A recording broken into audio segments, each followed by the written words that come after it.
Welcome to RV Woodworks. My name is Raheem, and in this video I'm going to show you how I made this workbench. One second.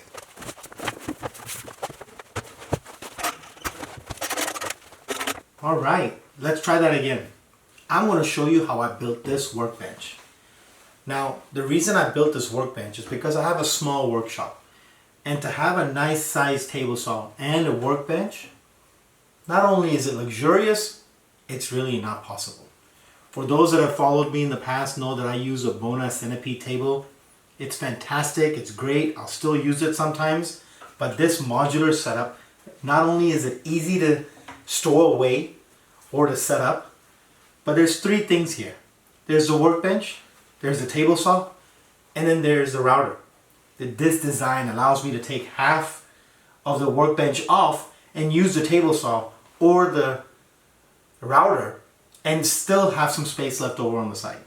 I'm really excited about this design. I searched long and hard and saw multiple options.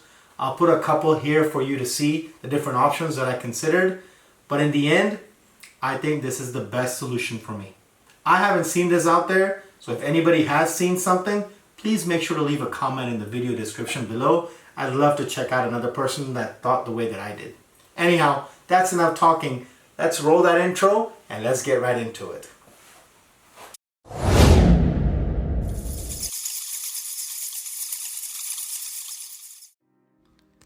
One fine day, I was sitting in my workshop, contemplating life, wondering if I would ever have the perfect workbench. Wouldn't you know it? Just then, it came to me. I have an idea. And just like Drew at Fisher's shop, I immediately ran over to my neighbor's garage and grabbed the wood I needed to build my perfect workbench. I had no idea if this would work, but I immediately started to break down the wood using my miter station. Now I didn't get 2x4s, rather I got 2x8s. Now this was too big and too wide, so I went over to my table saw and started to break down the wood for it to be the right width. Besides, if you're going to build something with spruce wood, get the wider one because that'll come in much better quality and you won't have to wrestle with it to be straight. Once off the table saw, I ran the boards through the thickness planer and got them nice and smooth. Now comes the important bit. This can't be off by an inch or two. This has to be pretty precise to ensure that it fits right over my table saw. And then back at the miter station to cut it down to size. As you can see thus far, this is a very approachable project and we're already at the assembly point. I'm keeping it simple and doing butt joints with 3 screws on the ends and no glue because if I ever need to replace a part, I want to have access to it. Have you ever had that moment when you realized, damn, this is gonna work? As soon as I knew I was onto something, I rushed to the other side and replicated the assembly and got the other side built just the same.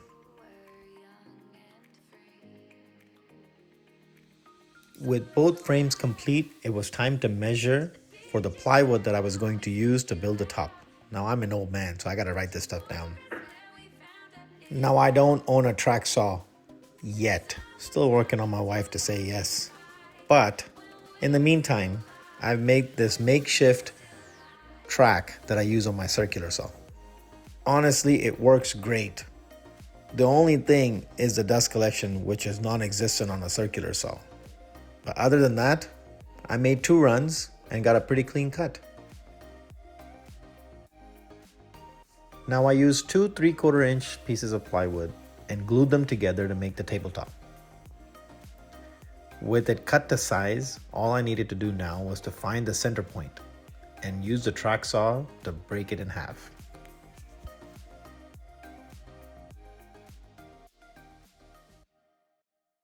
Did I say track saw?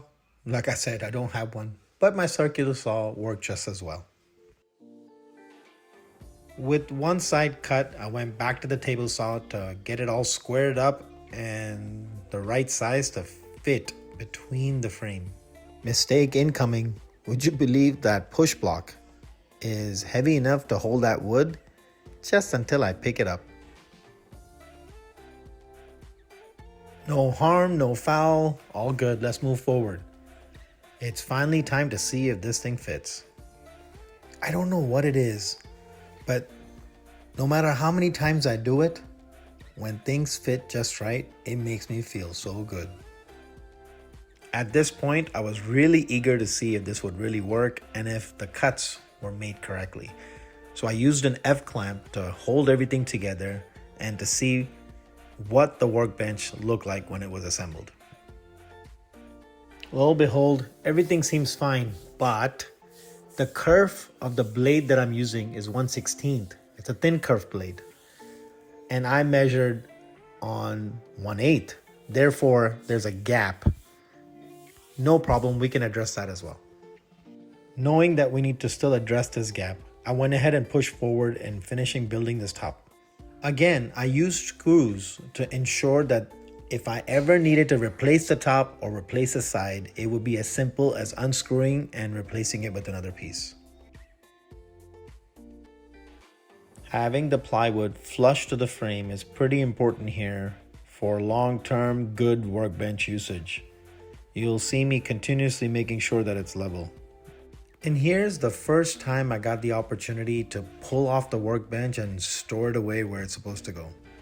I'm sure you'll agree with me when I say this workbench is looking pretty good, but we gotta address this gap. Do you see that line on both pieces of plywood? That is the key to fixing this gap. I basically took a straight edge and marked a straight line where I need the wood to end. And the remainder? Well, we have to do my favorite thing in the world and sand. But this is not normal sanding. So I went ahead and picked up a belt sander with a pretty heavy grit. I think it was 50 grit is what I used to get rid of all that excess wood and just kept sanding till I got to the line. Here's a pro tip for you. You can use these abrasive cleaning sticks to extend the lifespan of your sanding paper or belts.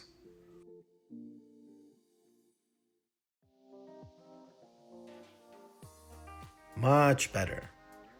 If you like what you see, please be sure to leave a comment or give it a thumbs up. It really helps the channel out. Last step was to install a hook latch system just to make sure that when the workbench is together, it's not going to get separated.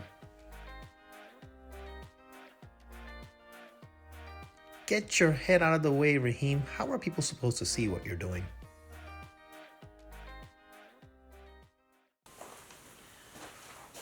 Welcome back, guys. I hope you enjoyed that video. One thing I didn't cover in the video that I wanted to mention here is that I bought this rubber mat that I cut to size, and this I think will help protect the tabletop of the table saw, and it'll also create just enough friction to ensure that the workbench doesn't slide. Well, this is a first part of a two-part series for this table saw build.